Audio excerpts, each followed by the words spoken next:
Outer Orange.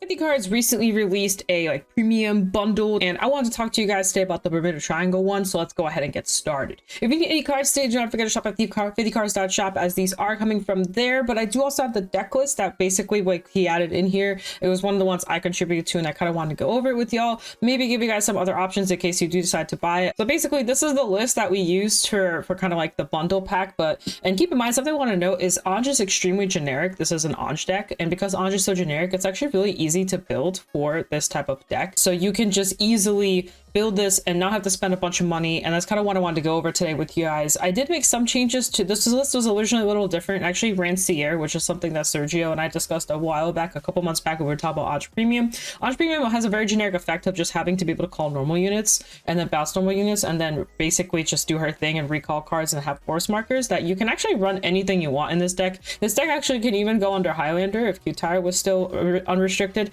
You can actually play like a Highlander deck and be perfectly fine just because of how generic it is, which makes it a lot easier to build for a deck like this. Notice obviously we have Orange in here, which is the main boss unit of the deck. This is an Orange focused deck. This card correlates very specifically with Heltruda. So basically you want to use Heltruda's effect to restand Orange and then use Orange's effect to bounce everything back. And basically Heltruda bounces, Orange bounces, so you do a double bounce essentially. And what makes this really awesome is you have cards like Justine that call themselves back out, and cards like Martoa that calls themselves back out. So you basically always have a board and then you rebounce that board and then have another board to set up with. Your secondary cards can kind of be like whatever, as long as you're running soul charging cards. Soul charging cards are very important here because this Sobas and Justine Sobas, and then also Heltruda Sobas as well, which is very important because that gets very heavy on cost. You also do want some kind of counterblast, so if you are choosing to kind of change some cards around, a counter charge is not a bad option either, so you can choose to go into stuff like that. And then after that, it's kind of up to you. You have searchers. You do want to find Anj as soon as possible. You have a finisher, which is Tira, so you want to be able to finish off on this card as well. Usually you'll use this, you'll call her out through an Anj effect, since Anj lets you basically call a card out. So you can call out Martoa and use Martoa's effect and call Tira, or you can call out Tira straight up, or you can call it Lizelot, use Lizelot's effect to call another card out, if you want to go down that route. You have a couple options, and then that's just the kind of meat and bones. This is here for basically have extra power, since a lot of these cards have like no power on them. The other reason is I was talking about a card called Sierra. Sierra is another card you can kind of throw in here. You can lower on like Vanessa, take out like maybe Lizelot or something. I don't know, take out like a couple other cards, kind of move the ratios a little bit, and you can add Sierra. And Sierra basically forces your opponent to have to attack you, and they can't attack your rear guards. And on top of that, she also has a shot at finding Sonata. Now the downside to this card is that she does cost a Soul Blast. You do have to reveal a grade 3 for her search effect, so you may not always want to use it, but you're mainly just using it for the fact that your opponent can't attack into your columns, which forces them to have to give you damage, which is a good thing because a lot of this deck requires counterblast. So Anj is a counterblast, Heltruda is a counterblast. If the opponent kind of knows your deck a little bit, they could deny you TCB and you don't really have full combo and you get stuck a little bit. So that's kind of one way to kind of play around it, or to have access to just have a better board states. Sonata gets really huge, by the way, especially if she has multiple copies of her herself. So another reason why she's really good to run, she can basically bounce off each other and give 10k on the board. You know, you could put her in the back row behind Heltruda, put one on the left rear guard, one on the right rear guard. That's 15k to the board. From each one, so that's 30k to the board. And then once they bounce, you can recall both of them out if you want. They bounce off each other for the 10ks, and then again, they just get really beefy. Basically, going around having ideal force markers. If you're going second, your force markers are lacking, so you kind of play into that and it makes it just a lot smoother. So that's just sort of like what's going on here. If you want to add some more upgrades, you could run Loris in here. Not too many copies though, but you could probably throw Loris in here as a starting point and then finish off with Anj and Tira. So you could ideally like take out like cards like Kumo, a G Guardian kind of type of card. She's not really there for anything else but to G Guard with, but you can basically take out her, maybe lower on this, like basically maybe bump this to 1, and then you can add Loris and add the grade 3 searcher to maximize the force markers you get. But I think that's kind of like a little iffy. Overall, the point of this deck is to just bounce and call and bounce and call and bounce and call until your opponent eventually just dies. This deck isn't like peak, to be honest with you, but it's a really good deck to play around with. It's really easy to upgrade this. It's really easy to downgrade this. It's just really easy to play this. All you really need is just Anj as a Vanguard and just decent ratios between your grade 2s and 1s. And after that, you can basically do whatever you want. Like, it actually just doesn't matter because this deck is just that generic.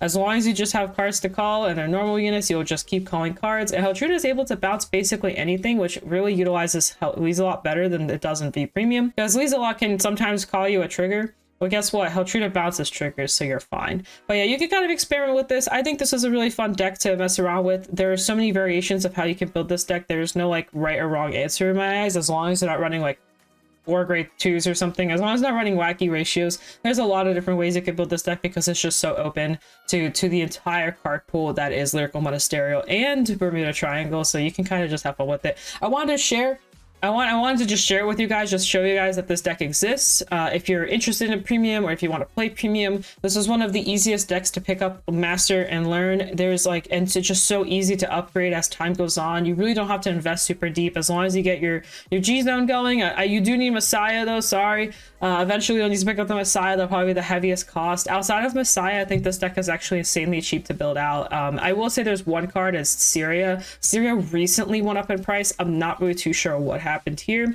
If you really want to avoid Syria, you can up Weaselot or just Aqua or something else to not have to dump the $11 that this card is right now. She just recently went up, by the way. I think she actually went up prior to us creating the list that we created, so not really too sure what happened there. It might just be because On just gained popularity in V. I don't really know, but this card was a lot cheaper and she randomly skyrocketed. So if you want to avoid purchasing this card, you can just bump up the other grade 2s, either Aqua, Weaselot, or you can bump one of one each, whatever you're most comfortable with. You can really do whatever you want. This deck is very open to what you're in the mood for, so it's just like your mood deck. So have fun with it, have a great time. And yeah, I think that's really it. You can mess around with the ratios here too. There's only 14 G zone cards in here, so you can up like a Tira, get the Messiah in. You can run an extra copy of Anj. You can run like maybe an extra G guard somewhere, whatever maybe there's like a Dismal or something you want to throw in, or maybe if you want, you can go towards the Megiddo route or the Ball and Arena, which is the ultimate strides. If you